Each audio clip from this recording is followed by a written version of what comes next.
Okay, I'm Professor Dugan. I'm very happy to be here today. I have given this lecture a couple of times before, and I'm pretty sure that I keep getting volunteered for it because I'm missing some very important meeting where I get volunteered and I'm not there to say no. Just kidding. I actually really enjoy doing this. I'm a professor of the practice, or had been a professor of the practice here for a long time, about 19 or 20 years. I've recently retired officially, although, as you can see, I'm still working, so I'm trying to figure that one out. But I have done a lot of the global business experience courses. I've run at least 15 of these, mostly in Brazil, or in South America, I should say, Brazil, Peru, Argentina, but also in China. One of the reasons why I think I've been asked to run a lot of the global business experiences is because I'm not an academic. My actual background is in management consulting. So before I came to Georgetown, I was a management consultant at a firm, spin-off of BCG, that then became Mercer, where I did mostly domestic corporate strategy. So it was domestic work, some corporate strategy, a lot of business line strategy. But then I moved to a consulting firm that then became part of Capgemini that did a lot of international work. So I've worked on projects that were funded by most of the international funding agencies, such as the World Bank and USAID, the Inter-American Development Bank, the Asian Development Bank, you name a development bank, I've worked with them. But then also doing, on the private side, working with private corporations, mostly in South America, the Caribbean, and in Asia. So I helped the firm start its office in Hong Kong and did a lot of work in the financial industry all throughout Southeast Asia. So I've had a lot of international experience, and I've had a lot of strategy experience, which is why I came here and taught a lot of strategy courses and then have run a lot of the global businesses. So I'm hoping that the material that I show you here today is meaningful. It certainly has been part of the crucible in which I was forged. So I've adapted it to a certain extent from McKinsey and BCG stuff. McKinsey actually has a great book on this, The McKinsey Way. Of course it's the McKinsey Way. Everything is the McKinsey Way. But it's an interesting book on how McKinsey sort of fashions their consultants in terms of how to approach project work. And it's a great deal more in depth than this is. Does this sound okay? Everybody can hear me? Okay. Okay, so I'm hoping that I know that you all have had a chance to look at the projects that are on offer and that you've put in your bids. I know that you don't have the results of those yet, but I will be making reference at least to the projects in Brazil and maybe be able to give some examples from that. I think that we do, of course I think we do a terrific job of putting together those projects. But it is a little bit of an art form to go to these countries, get the projects, figure out whether or not they're ones that you can actually do, whether or not they're ones that you can do well. So our thinking is always to make sure that you have a project that's of interest to you, where you can really deliver the goods to the client, where Georgetown looks good, where the client's happy, where the faculty is happy, and so on. So this is sort of where it all begins, is in your choice of the project and making sure that it's a good match and that you've got the tools to go ahead and put together something great for your client. Okay, so as you know, we're going to these 6 locations. And in each, I believe that there will be even distribution. We hope that there will be.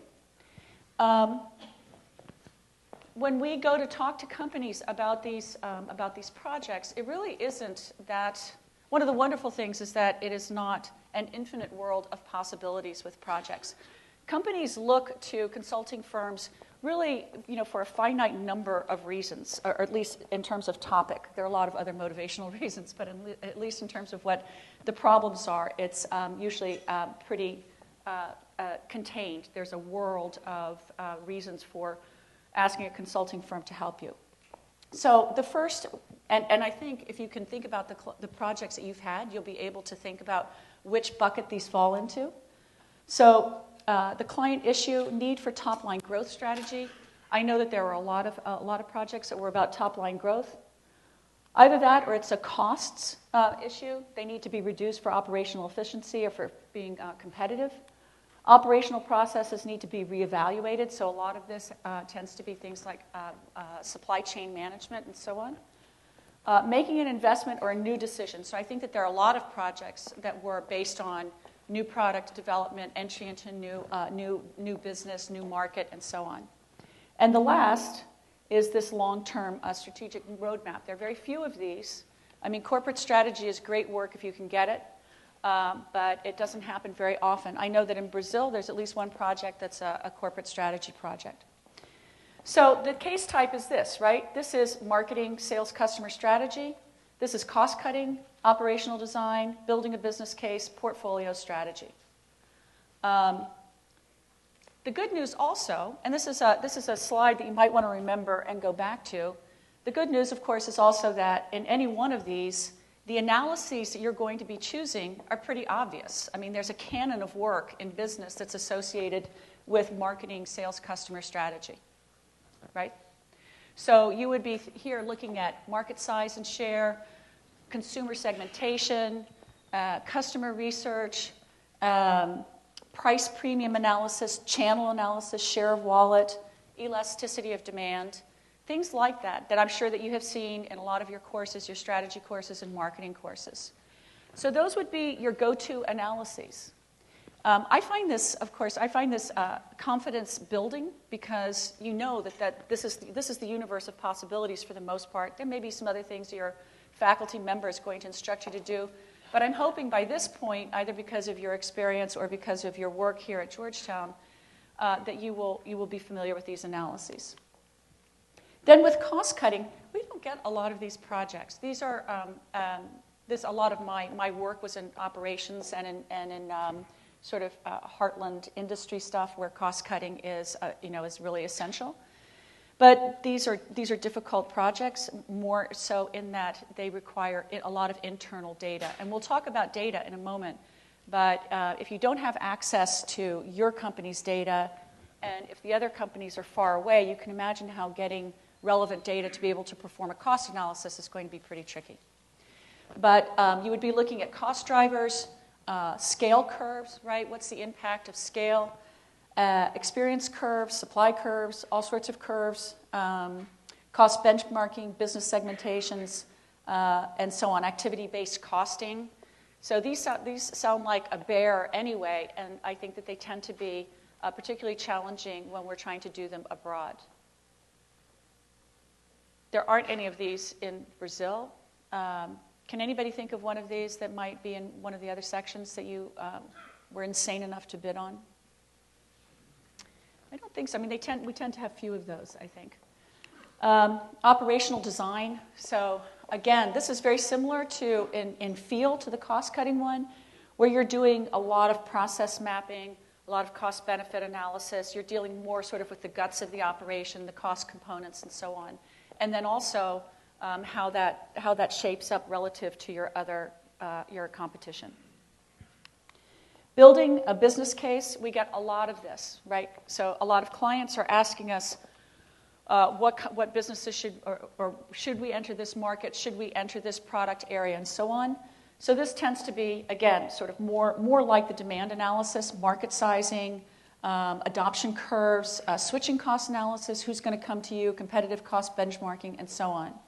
And then lastly, in the long-term strategic roadmap, it's sometimes, I mean, we have up here financial analysis, but it is, as I said, corporate strategy, so it's really a matter of figuring out where you want to be in your portfolio. So the one that I can think of in Brazil here is the stock market case, where they're just saying, well, we have all of these assets, what else should we be in? What should our portfolio look like, right, of what businesses we can get into, and where can we compete, and where can we win? It's very blue sky. So that is a classic case of trying to figure out where they can make their money and whether it's going to be an attractive portfolio. So the objective, obviously, is to drive positive change for clients, right, by analyzing data to arrive at decisive conclusions. So notice the data part of here again. We'll talk about this. It's going to become your worst nightmare in many instances while you try to gather that abroad. All right, so the caveat here is that not all consulting firms approach what I'm going to show you in the next sort of 8 or 9 slides. Not everybody does it this way. I'm going to be mostly showing you McKinsey. But there are as many ways of approaching consulting projects as there are consulting firms and as there are faculty who are here.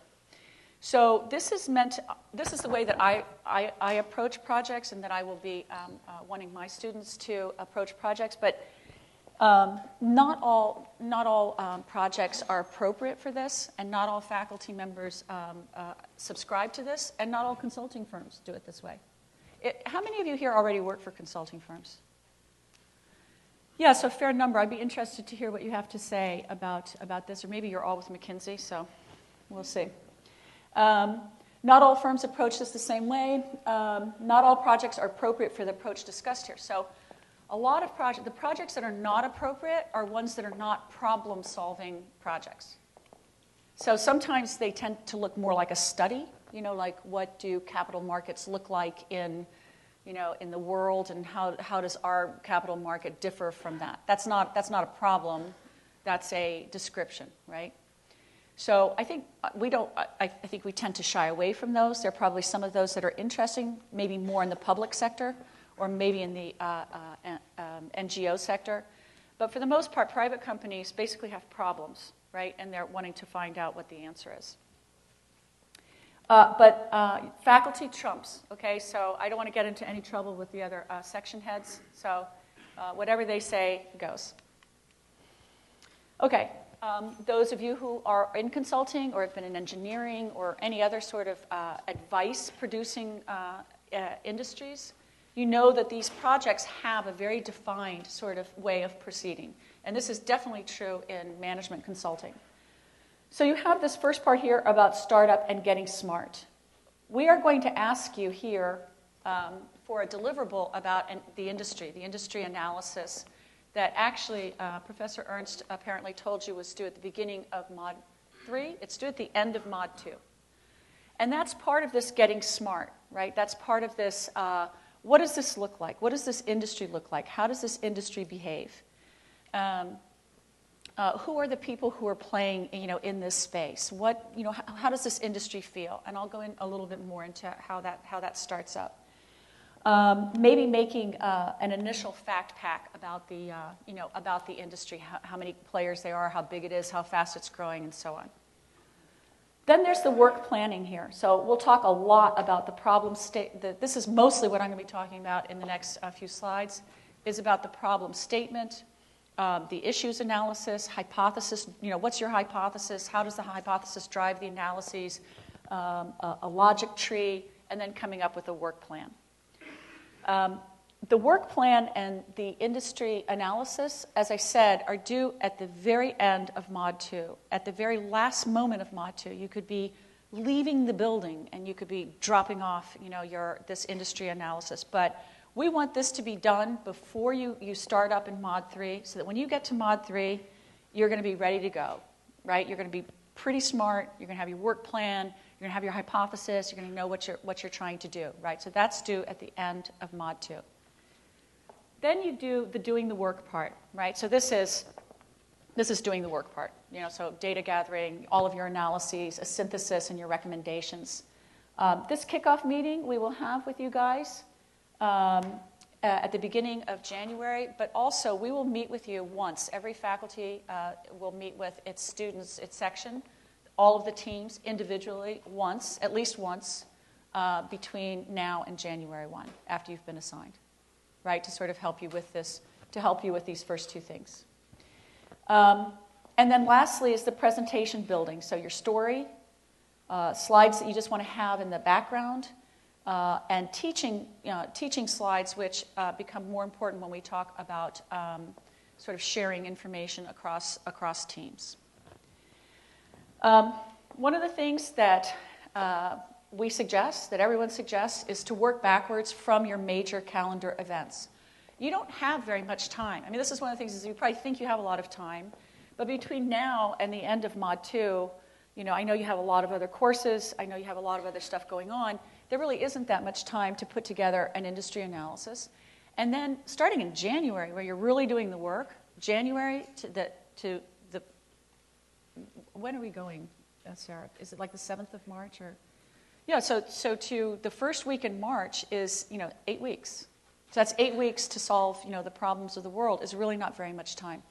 So what you want to do is you want to say, this is when I want to be, 80% finished. This is when I want to have a working, a deck that I can present to people while I'm in country, and so on. So that'll probably give you a sense of what has to be done by when, and should actually light some fires, because as I said, it's not that much time.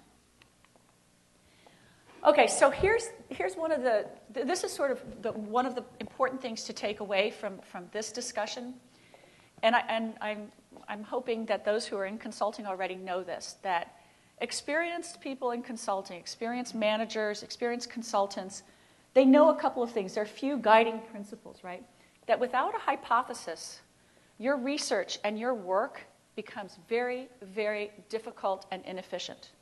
So in essence, you want to sort of know the answer before you even start out, or at least think that you might know the answer before you start out, and you have something that you're working towards. The worst managers, project managers, and management consulting to work for are people who have no idea what the answer is. Because then you're just out there flailing, right? You're out there getting lots and lots of data and doing lots and lots of research and writing lots and lots of slides, and you have no idea whether or not this is going to be beneficial. It's like doing basic research instead of applied research, right? So we want to do applied research. You want to have a target in mind. The hypotheses drive the analyses. So you and your team have to put together a hypothesis about what you think the answer is to the issue that you've been asked to research or to study. And the other thing is that, and this was true at McKinsey, I know it was true at Mercer, at Oliver Wyman, BCG, Capgemini.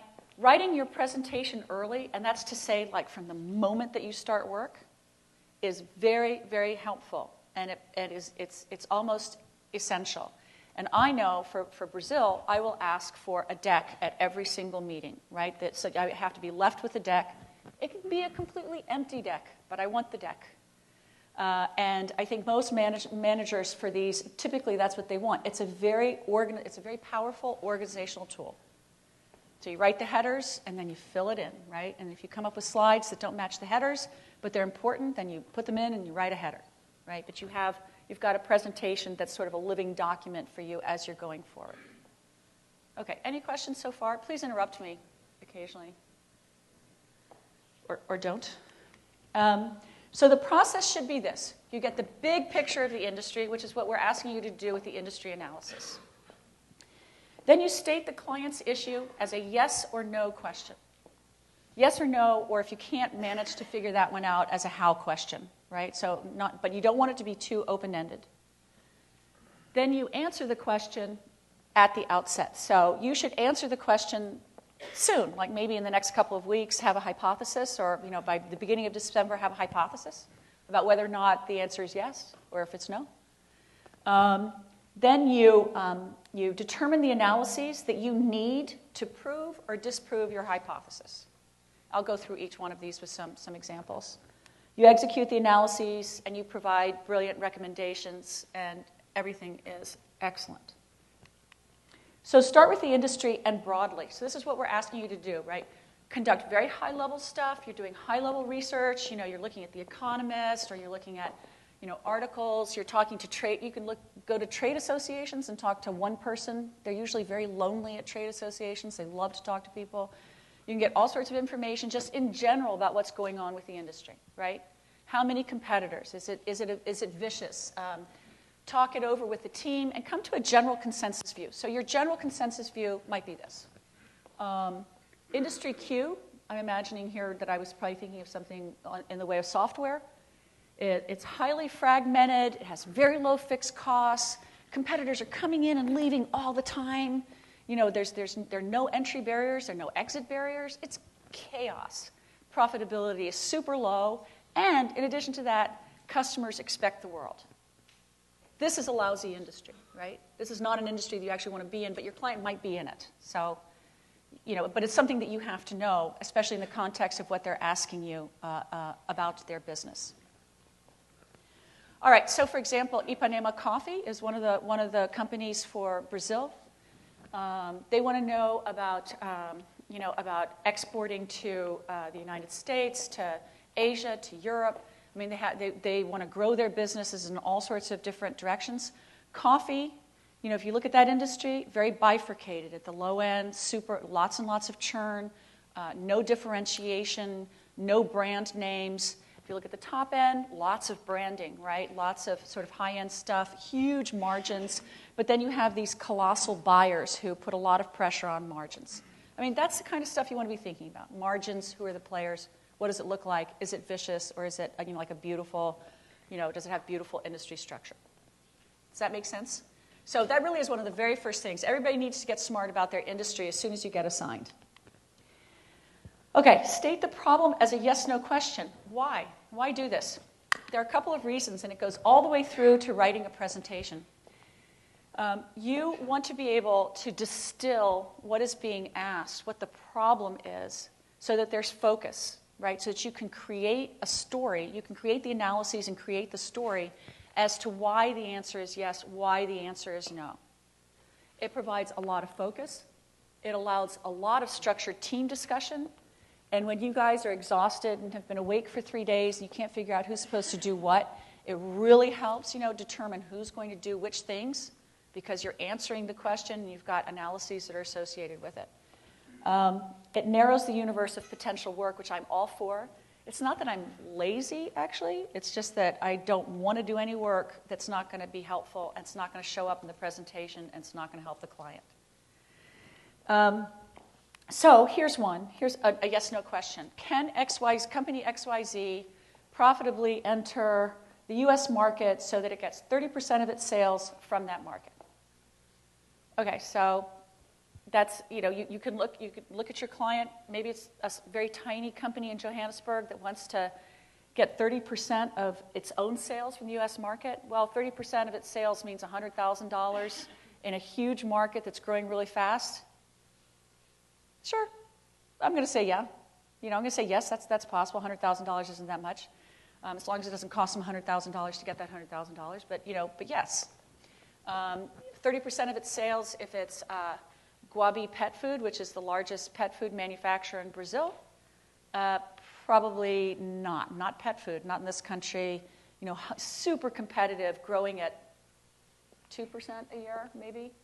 That's going to be very hard slogging. I would say no. So are you with me in general? You want to have an opinion. You guys are super smart. You've been in business for a while. You should be able to figure out a yes/no.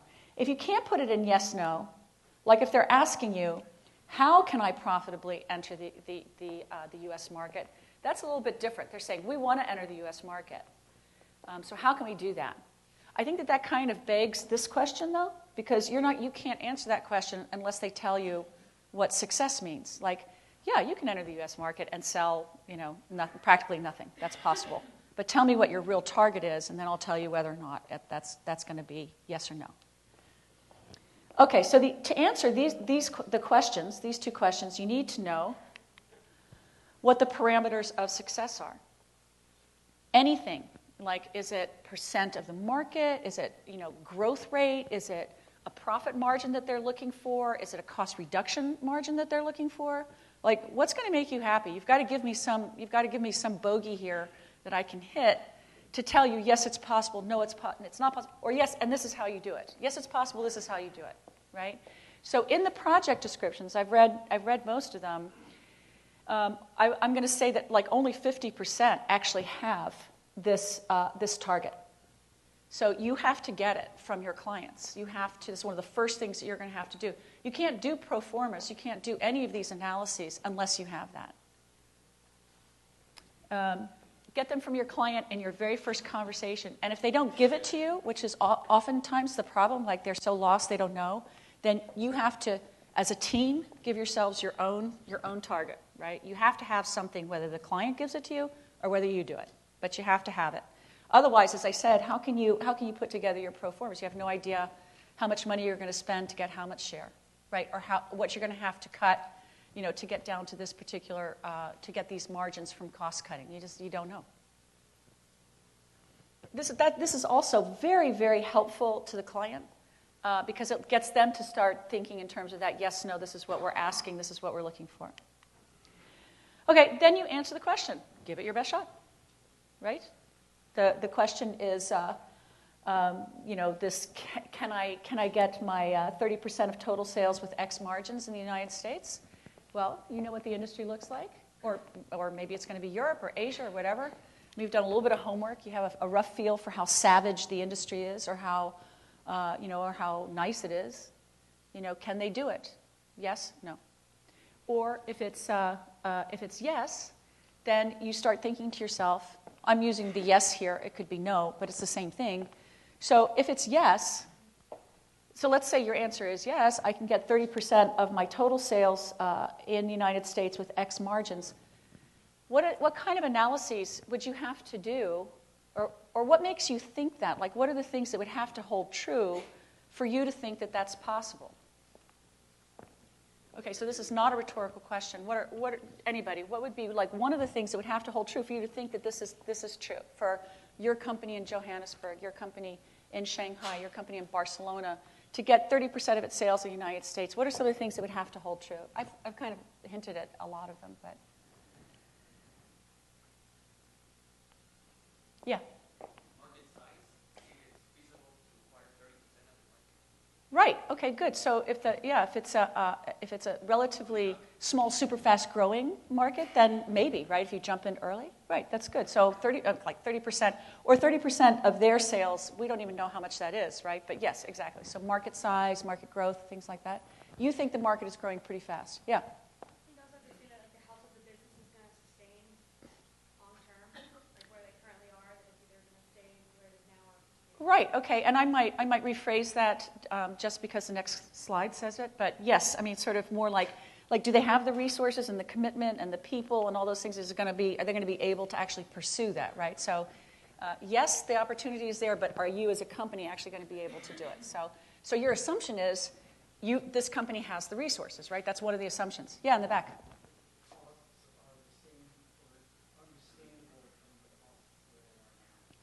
Right. Okay. Right. Okay. Both costs, expected margins.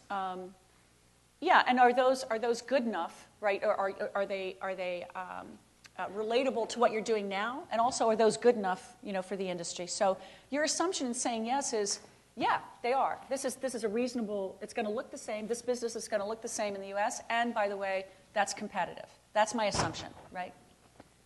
Okay, well, good. So you think that this is a yes because, and I think we hit on most of these, the overall industry demand growth is high and the client's required share is low. I mean, this is just hypothetical, by the way, for one particular thought process. So for this particular group, this particular team, they got together, they said, yeah, this is not a problem. This is a super high growing market. And my client is tiny. They only want, a tiny little bit. But if it's 30% of their sales and they're a humongous company, that's a lot, right? And if it's not growing very fast, then you would have said no. Distribution channels. One of the things that you all didn't mention is distribution. So maybe one of your assumption has to be, oh, well, the opportunity is there, and by the way, I can get it there, right? I can get it to market. The distribution channels A, B, and C, they're new and they're hot and they're easily accessible. Maybe one of the things that you think is that my product is highly differentiated. It's very competitive, right? I have a cool product, so that would allow you to think that yes, that's possible. And we have sufficient human and financial resources available. So these were your assumptions, about saying yes. So those are the things that have to hold true. So then you do your analyses. So to do these analyses, you have to prove this, and this are true. So does this make sense to you? I mean, it's not rocket science, but it is a way of organizing thought, right? You say a yes, no, yes, I think you can. And by the way, you're probably going to be wrong. That's totally fine.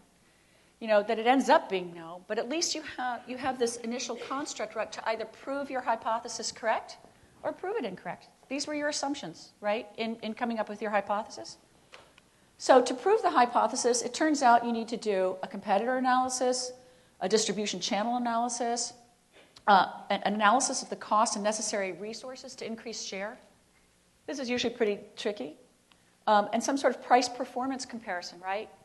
We think they have a highly differentiated, really cool product, but do they? Right? That was one of the assumptions. So you organize your team around these 4 analyses, and you slot them in, right, according to this storyline that you have, that this is a good idea because of these 4 things. And then you find out that one of them is not right, so you say this is a bad idea because of these 4 things. Or this is kind of a good idea if you can address this one thing that's not working in your favor, right? So you have a better storyline from the very beginning. All right, this is more complicated, obviously, but this is more of a hypothesis-driven tree for a how question. So the question is, how can company B grow its business effectively? Then you start hypothesizing with your team.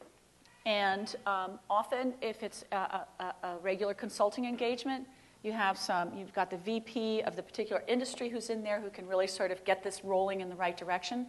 But what you would do is you would start with this, right? How can company reach the target? How can it reach this profitably? So you have 2 questions here, right? How can it grow, and how can it do it effectively, meaning profitably? So how can the company reach its target? You say to yourself, well, okay, one possibility is that it can increase market share by growing its product portfolio or by changing its product portfolio. We need to add more things. Or 2, it can increase its distribution reach. Again, these 2 things you would know from your high-level industry analysis. Like, I know in general what's happening in this industry. The way that people compete is they just flood the market with product, get shelf space. That's the name of the game here. I'm making this up, but let's say that that's hypothetically what it was. So then you say, well, the only way that I can really grow is to increase my product portfolio or change my product portfolio and increase my access to distribution channels. How can I do it profitably? Well, maybe I can increase efficiency and effectiveness in my existing distribution. Maybe I can increase scale to achieve profitability. So if I get large enough, I can do that. And maybe I could just do the garden variety. I'm going to decrease costs. Right? So those are the two areas. Then you go through, okay, so if this is the possibility, then what are the possibilities for that? Increase market share in existing categories and our high-growth categories, stimulate and capture latent demand. If it's increased distribution reach, increase penetration in geographies, increase penetration in channels.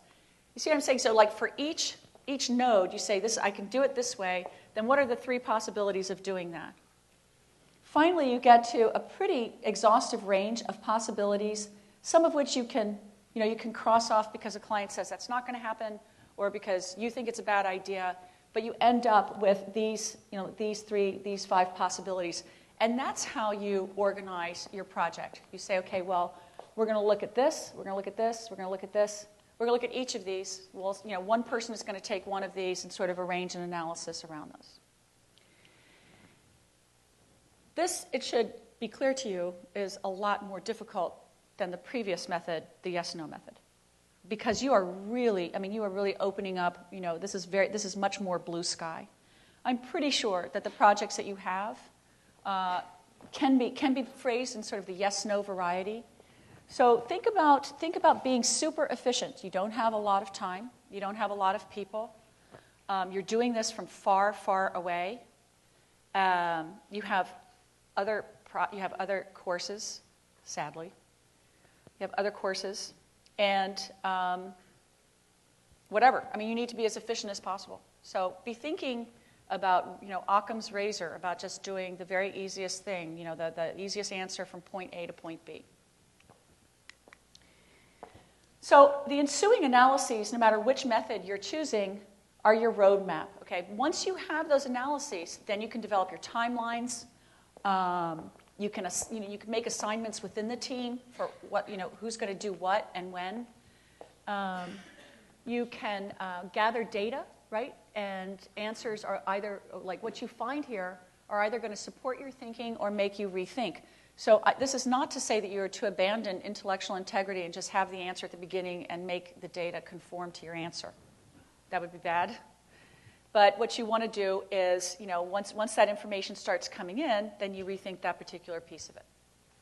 It doesn't mean that that you throw it out. It means that you incorporate it into your hypotheses and your ultimate, very nuanced answer.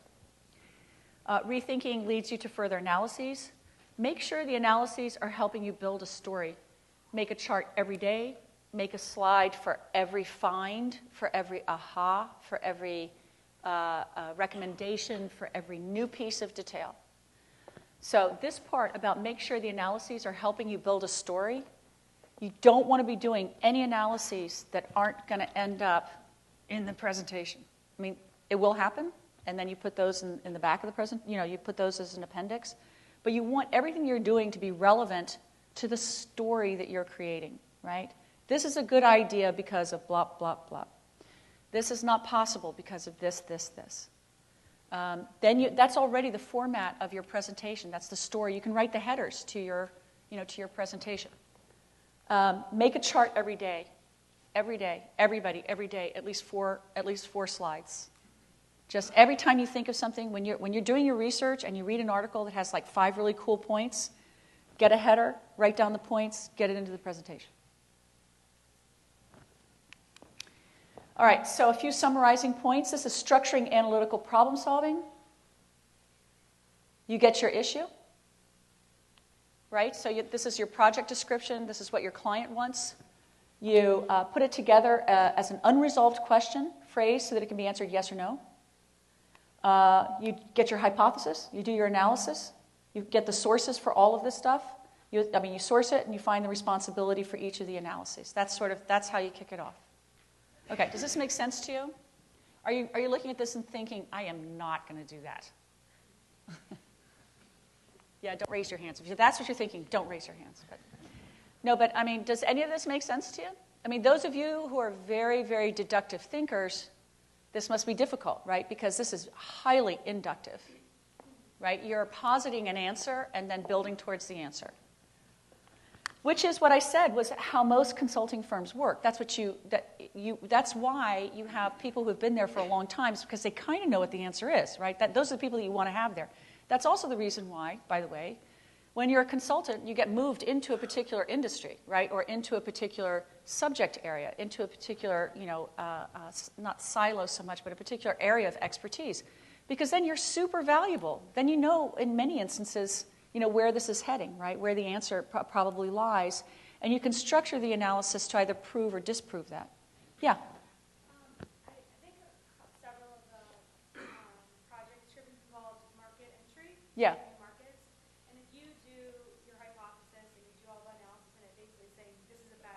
Yep. It's really not feasible. Is it then up to the team to then give a new recommendation of a new market to enter, or just sort of go back to them and say, this isn't going to work, what's your, can we help you with something? Right. Right. What do you do after you decide that it's not feasible? Yeah, that's a very good question. Okay, so, if the answer is this is a bad idea, and the client is pretty excited about it, that's why they've asked you to investigate it, right? Should we enter this market? And let's say you find out, the answer to that is, you are not responsible, necessarily, for finding them an alternative. Chances are that in your analysis, you will end up with some good points. This is not a good idea, and you know why it's not a good idea. Usually you can come up with maybe another day's worth of work that says, but given your resources and given what you do, we think that these markets look more fertile. Or you say, we have no idea why you're trying to go abroad when the market is in your backyard. You should be, looking at gaining more, something like that. And the real issue is how quickly you come to this determination, right? If it happens really early, then maybe you can redirect. But chances are it's going to happen, pretty far into the project. And I think it's sort of on a case-by-case basis, but it's a very good question. You don't want to leave them with just a no. It would be nice to say, but, maybe these are some other things. You can investigate with another team next year. Right? So you get your follow-on work, right there. Okay, a few summarizing points then from the outset. Make sure you understand the problem, and then you can state it simply. This is part of this McKinsey idea of knowing your story so that you can explain it in 30 seconds, right? This is the elevator test. You know, you're in the elevator, you want to be able, somebody says, so what's your project about? You can say it in 30 seconds. You know exactly what the issue is, right? You distill it. This is what we're doing. The basics will take you a long way. So industry structure, trends, competitor mapping. One thing that's very important to us as faculty is that you're using frameworks all the time. So that this isn't just sort of, you know, linear blather. It's like, this is I'm using this framework. This is what it's telling me, right? And that's great for presentations also, right? It's great for organizing your thoughts. If you don't know what the appropriate framework is, you know, you should ask. And there are a lot of people in this building who would be happy to help you. Don't analyze everything. Be selective. Have a goal for the analysis. This will make more sense when I talk about data gathering also. Make a chart. Oh, did I mention this? Make a chart every day. Make a chart every day. Make many charts every day. And know your story so that you can explain it. So the charts are extremely important. Let me see. For time, does anybody? I go till 2? 1:30? 1:50, okay. Okay, so that's the front end of this presentation is sort of more industry standard, industry norm, right? That's sort of the McKinsey, BCG approach. Well, and it's not just the major consulting firms. I think it's all consulting firms. So, in order to give myself a break, those of you who are brave enough to raise your hand, saying that you are in the consulting industry, have you seen this before? Is this more or less what your firm does?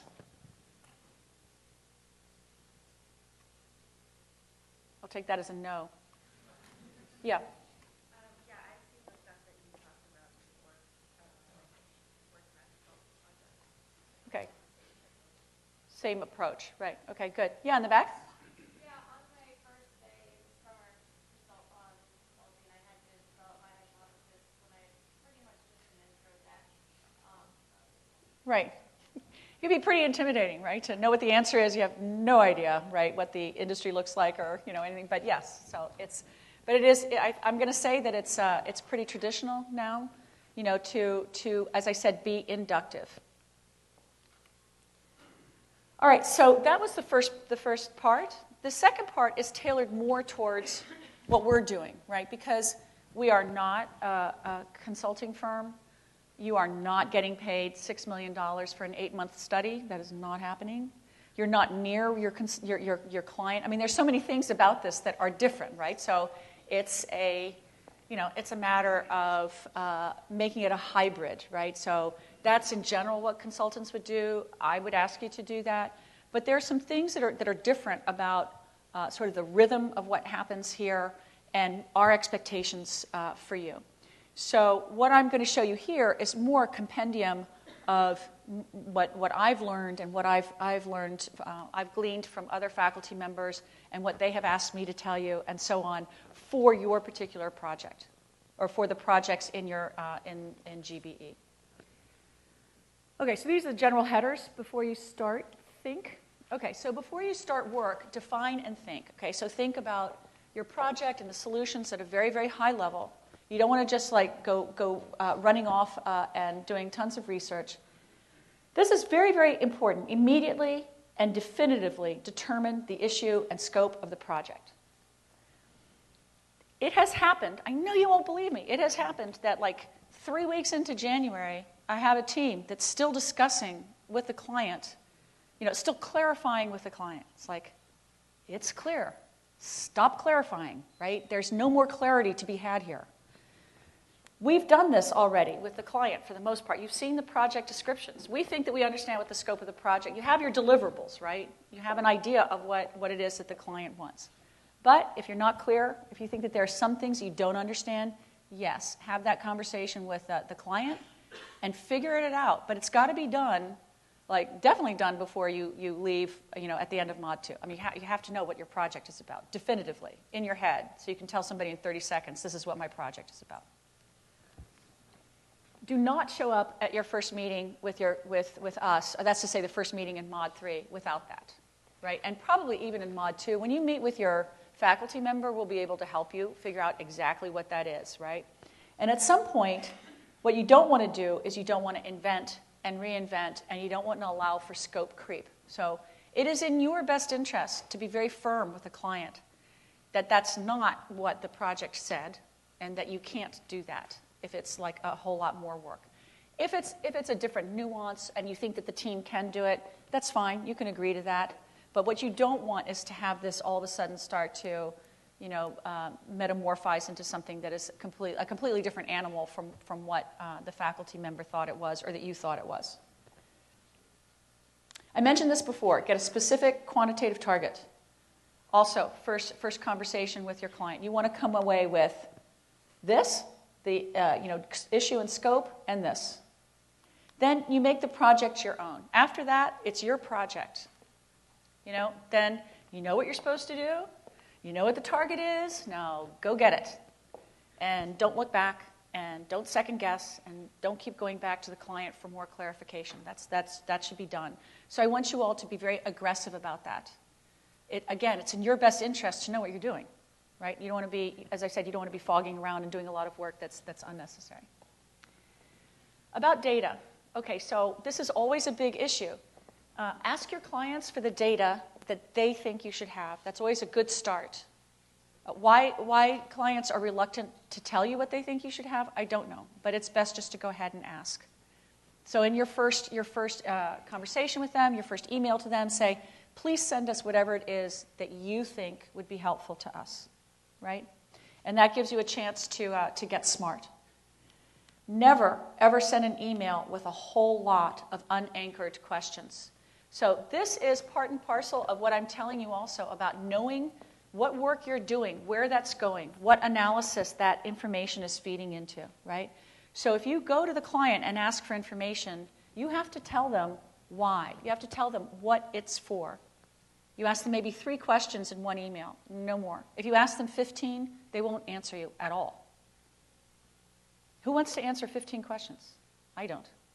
So 3 questions at the max and saying, I would like to know this because we are doing this analysis, right? We're doing this, or you can do it the opposite way. We're doing this analysis. Do you have any information that can help us? We'd love it if we could have your distribution costs per product, something like that. But you don't want to just say, give us all of your marketing data. I mean, they can't do that. So you want never ask for too much and always have it anchored. Ask for specific data for a specific reason. Calling clients is great. I know it's hard, especially the farther away in the world it is. But calling is very, very effective. You can't be a coward about calling. Call associations, call clients, call everybody in the world, call investor relations within companies. But sending emails is really slow and it's very easy to ignore, right? But if you call, even an unannounced call, like if you send an email and saying, can I call you in a week? It's the same problem, just call. If they can't talk to you, they won't talk to you, but call. And you have a budget for this. I mean, I think each team gets $350 or $250 or something. So we set it up somehow so you can do this. But be aggressive. Don't be passive about getting this information. The earlier you get this information, the better it is for you, right? You're going to make things easier for yourself. If you're kicking the can down the road for next week, every week is enormous. Every week is like a year. You can't do that. So I'm urging you to be brave. Call. And then at some point, stop asking for data. Often the data that you want doesn't exist. Often that's why they've engaged us. Like, who knows what the distribution, channels are for Nestle's food to restaurants in Rio de Janeiro? Nobody knows that. So that's why they're asking us. They want to know how to do that better. How to do what better? Like, they have no idea, right? So you keep going back to them and saying, how much is sold through mom and pop kind of restaurants? How much is sold through? They don't know. That's why they're asking us. And often, depending on the culture of the country, your client is not going to tell you that they don't have it because it's embarrassing.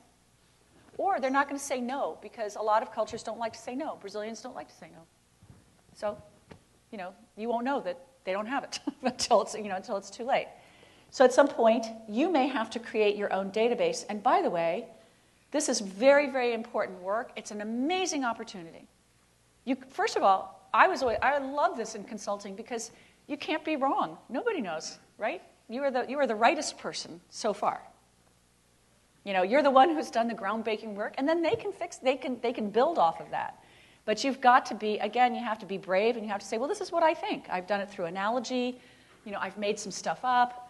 I've done this, I've done that, but this is the world that I've created in terms of the data that I'm looking for. This is very important. Never blame the client when things are not progressing with data collection. So if you show up at a meeting and you say, yeah, we're just kind of waiting for the data to show up, this is really bad. This is a bad thing to say. In fact, if you're doing that, just don't say it. Because, if you tell your faculty lead that you've just wasted a week waiting for data and haven't been doing something else, you can imagine how we're going to feel about that. So what you want to do is you don't want to stop working. You don't want to wait for some data to materialize. You want to find some ways of forging ahead, even if it means hypothesizing about the data. You just want to make sure that you are moving forward. In many instances, it's difficult for the client to say that they don't have it, that they can't share it, or whatever. But if you don't get it, assume that you are not going to get it. If it hasn't come, assume you're not going to get it. By the way, we can sign NDA agreements. That's helpful with a lot of these companies. So make sure that they know that. If they seem a little reluctant, say, we can sign an NDA. We have an NDA that we will let you sign. We will sign. Yeah. I'm sorry, I can't hear you. No, I think because what you'll need to do is that you'll need to get our NDA. So we can't sign theirs. They have to sign ours, because the whole university can't be responsible for a team. But the MSB, you would contact Valeria Belagamba, I think Valeria, right? And just say we need an NDA, and she'll give it to you, and then everybody can sign it. Anybody can sign it. Okay, but it's worth letting them know. If you're sensing that they don't want to cough up the data, then you can do that. And by the way, if they don't want to give it to you, fair enough. I mean, maybe they don't trust you, or they for whatever corporate reasons they can't. I know that Citibank is really super stingy with their data. Project meetings. These meetings are your meetings. You have to make them count. We grade you after every meeting, or we assess you after every meeting. Like, was it a good meeting? Did they seem like they knew what they were talking about?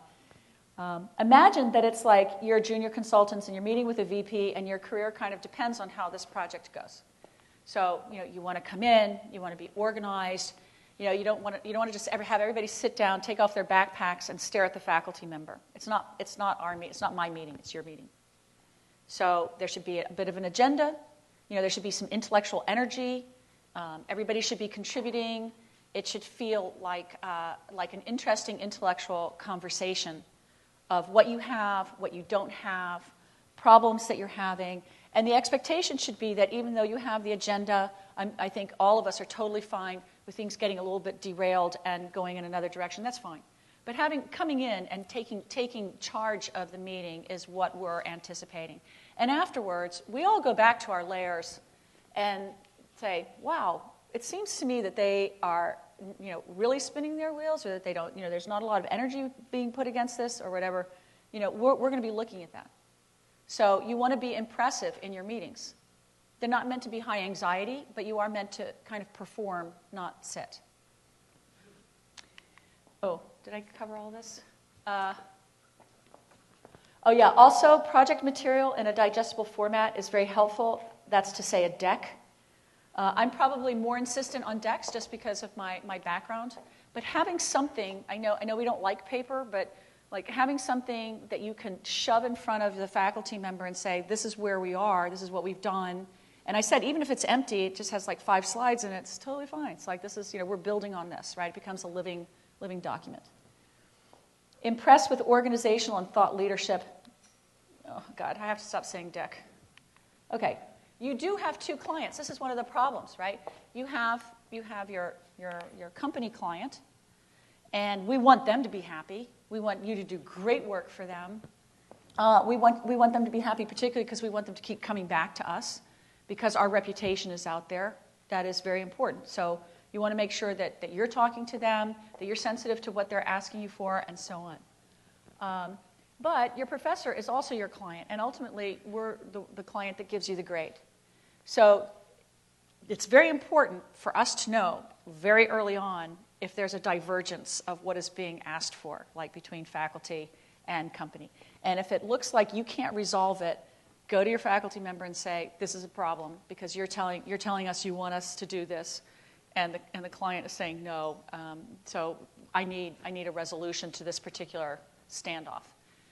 And that's totally fine. I can't think of an instance where it's happened, at least for me, but you can see it happening because there is this divergence. One of the things that's tricky about doing a consulting project that's, where you're not a consulting firm, you're an academic institution.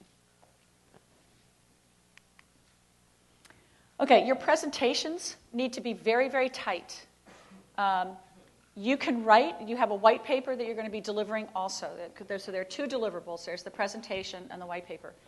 The presentation, normally you would think, well, I don't know these people very well. I'm going to sort of lob this over the wall, and then I'm never going to see them again. I better make sure that all the information is in there.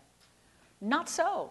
Like what you want to do is you want to have a really good story. You want to tell a very, very tight story, and then you can have as many appendices as you want with all sorts of analysis and all sorts of data collection and volumes of stuff that were really fascinating at the very, very beginning of the project and that ended up like not really adding to your story. But the presentations themselves can be skinny because you're going to write a paper. And the paper can be kind of the soundtrack to your presentation if that's what you would like. But that is more of a document that you leave behind. So you're leaving behind two. So this has to be very, very tight. You'll want to include all of your work, but you really can't and you shouldn't. The reason is that if you include all of this, it is super boring and it doesn't make any sense. So you want to have a presentation very much like I was telling you before. You want to get your story, right? Have a story and build to that story. You want to present a logical narrative. What I do is that I ask pretty early on for every team to give me a list of 30 headers for their presentation. And those 30 headers should read like a story, like the great American novel, just 30 headers. And one of the headers can't be industry structure, right? It has to be a sentence that I can read through and know exactly where they're going and what they're saying. So get your story, make sure that the story is tight. Be sensitive to the audience, no maxims, aphorisms, adages, axioms, and so on. It can be confusing to people who are not English speaking. Write your presentation early. I mentioned this before. It is a great organized. You know what you should do? As soon as you finish your industry structure, your industry analysis, you should just write the presentation. That's what you should do. 30 headers. I mean, that way you know your story. You know what you think the answer is. You know what analyses you think you're going to have to do. You know what probably the problems are. How it would be encouraging. It's a great way to be brave and just get it down on paper. And of course, it's going to change. But I think it's a wonderfully encouraging device for knowing that in 8 weeks you're going to be able to produce something that has 30 headers, right? Whatever doesn't make it into the slides, that you can put it into the white paper, you can put it into appendices or whatever. A lot of our clients, they love all the work. I mean, they're getting 5 or 6 super smart students to work, a total of probably 500 hours cumulatively for them for nothing. How awesome is that? It's not very difficult to sell this work, as you can imagine. So everything that you do, they're going to want to have. It's all gravy for them. Okay, there are only 2 ways, really. This is McKinsey, by the way. There are only 2 ways to structure your storyline. One is the logical argument, right? A, therefore B, therefore C. So in this particular example from McKinsey, the answer is the present organization can't cope with these multiple requirements. Like if the question were, can they, you say, no, they can't. They can't cope with these multiple requirements. Each market served, because each market serves requires a distinctive marketing emphasis. The marketing organization should be restructured to respond to these complex requirements. Therefore, marketing should shift to an organization structure around key areas of decision making. This is the logic, right? This is something that this is probably part of their original hypothesis. Or it can be a logical grouping. Here are 3 reasons why exiting this market is the right answer. The industrial products plants should not be shut down. Plant economics, because plant economics are fundamentally sound. Industrial products can be marketed profitably, and the industrial market has attractive potential. Does this remind you of the buckets of analysis I was telling you about before in terms of your hypothesis, right? So they're asking you, should the plant be shut down? It's a yes, no question. And you hypothesize, well, no, I don't think so. I don't think so because of these 3 reasons, right? So these are your buckets of work. This is how your presentation is organized. But without that, you're just going, oh, we should probably look at the cost of industrial plants. No. Right? You want to have a reason for why you're doing all of this. And the structure of the presentation will show that. Okay, so our students, that's to say you all, usually want to show in the presentation blocks of work that they have done. This is my industry structure analysis. This is my competitor analysis. This is my value chain analysis. This is my analysis of the existing channel structure. This is incredibly boring and really, really unhelpful. Right? What you want is maybe you had to do all of that analysis, and then you want to take out all of the so whats and get rid of all of the so not interesting part about the industry structure analysis where 4 of the 5 forces have nothing to do with anything. Right? You just want to concentrate on the one that's meaningful and say because of intense industry competition, this is the way that you need to move. Right? So maybe initially, when you're presenting to your faculty, you say, look, we just did this whole portion of analysis. We're still sort of working through what it means, but this is the market analysis that we've done so far, right? But I'm going to want to know where you think that's headed and why you're doing it and where it's going to go. Does that make sense? So you certainly don't want to present huge blocks of work. You can identify the 3 or 5 major points as like the logical reasonings and work backward from there. And for interim decks, as I said, analytic chapters are okay early on. Okay, so this is the last slide. We want to have you start fast, like get off to a fast start. Start as soon as you can, as soon as you're assigned to a team. You want to start doing you want to choose a team client contact. So there's only one person who is the one who interacts about logistics and so on with the client, so they know. And they also only have one contact person so that it's not confusing. So you want to choose that person right away. And you want to email your contact client soon, right, with your resumes. Or if you can't, if you work for an organization that doesn't allow you to send a resume, you can send a bio, a brief bio. But introduce yourselves, right? They're going to want to know who you are. Set a time for an initial call to cement the objective, as I mentioned.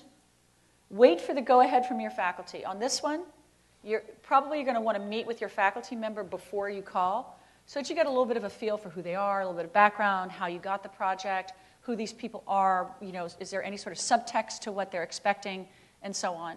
So wait for the go-ahead there, then call. Get a solid target for what defines success.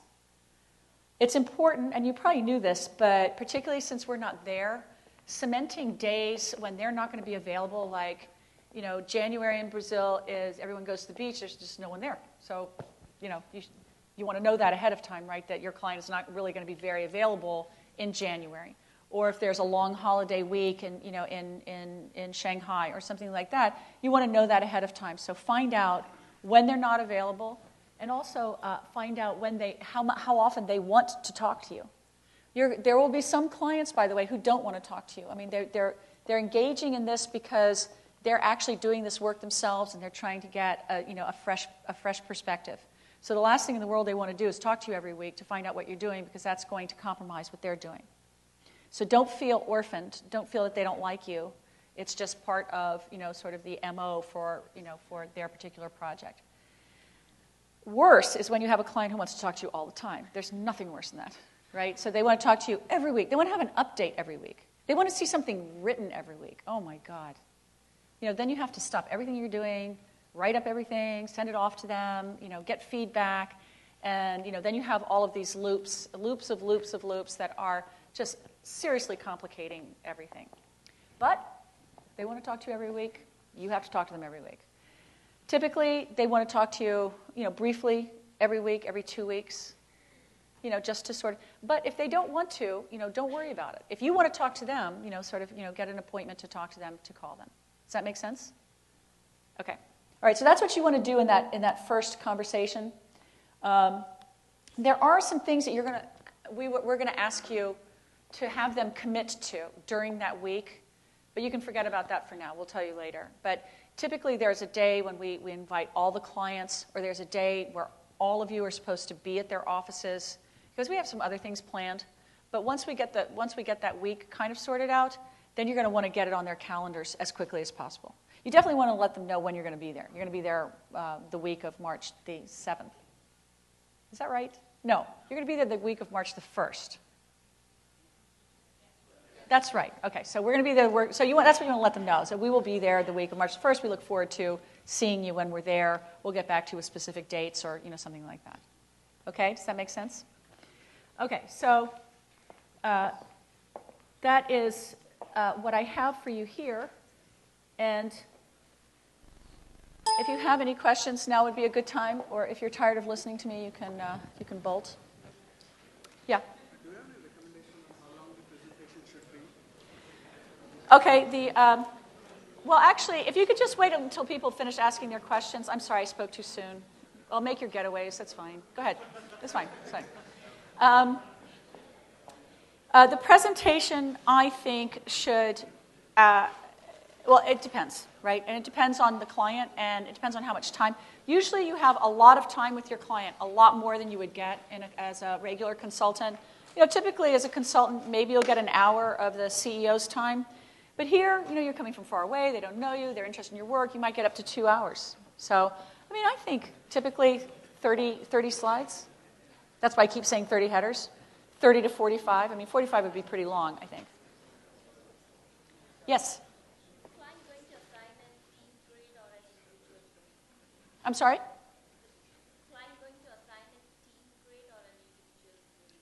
No, the faculty assigns the grade. That's what you're asking, right? So yeah, so we assign the grade, and it is weighted by your peer evaluations. So if the team gets a 95. By the way, the grading is very tricky because we can't let you produce a project or a white paper that's not excellent, and we don't want you to go out of here, with a. We're not going to let you present a B project to a client, somewhere around the world. So they're all going to be great, right? They're all going to be, we're all above average. It's all going to be, above 90. So the only real spread that we get is in terms of participation within the team. Sometimes teams, everybody's great on the team. Sometimes, people don't, are not pulling their weight. So there's a peer evaluation, and then there's a faculty evaluation of each member. Both team and individual. Yes? So just to clarify, there's no max mean for this? I'm sorry? There's no max mean, like for classes? There is, which really, really is terrible. I'm working to make that higher. So I think currently it's 3.5 is the. It's in general it's higher for global. I think it's 3.5, right, or 3. Huh? No, it's not. It's not the normal core max mean. It's higher than that. And I've been lobbying Dean Romanelli for like a 3.6. All right, everybody. Thank you. Thank you for being here, Sam.